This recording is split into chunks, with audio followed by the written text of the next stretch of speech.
அதிக சக்தி வாய்ந்த பல மர்மங்கள் நிறைந்த இந்த எட்டுக்கையம்மன் கோயில்ல பிரிஞ்ச கணவன் மனைவி கூட ஒன்னா இணைஞ்சிருவாங்கன்னு சொல்றாங்க.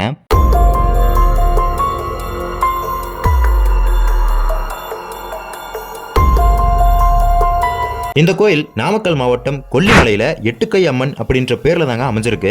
இந்த கோயிலுக்கு போக ஒரு 10 நிமிஷம் நம்ம நடக்கிற மாதிரி இருக்குது. சித்தர்கள் தவம் செய்யும் பொழுது அவர்களுக்கு யாரும் இடையூறு செய்யாத வகையில் பாதுகாக்க உருவான அம்மன் இந்த எட்டுக்கை அம்மன் சொல்றாங்க. இந்த கோயில்ல பில்லி, சூனியம், ஏவல், திருமண தடை, குழந்தை வரம், சண்டை சச்சரவு, வாய் தகராறுன்னு சொல்லி பல பிரச்சனைக்கு தீர்வு கிடைக்குதுன்னு சொல்றாங்க. பிரிஞ்சு போன கணவன் மனைவிகள் 9 எலுமிச்சங்காய் அவங்களோட துணியை வச்சு வழிபாடு செஞ்சு வந்தா இணைஞ்சிருவாங்கன்னு சொல்றாங்க.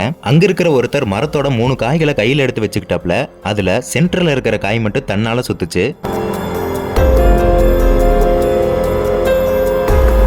இது உண்மைதானா அப்படிங்கிற மாதிரி நானும் உங்களை மாதிரி பார்த்துட்டு இருந்தேன். இந்த கோயிலுக்கு நீங்க ஆல்ரெடி போயிருந்தீங்க அப்படின்னா கமெண்ட்ல சொல்லுங்க. இது மாதிரியான இன்ட்ரெஸ்டிங்கான வீடியோஸ்க்கு நம்ம பேஜை ஃபாலோ பண்ணிக்கங்க.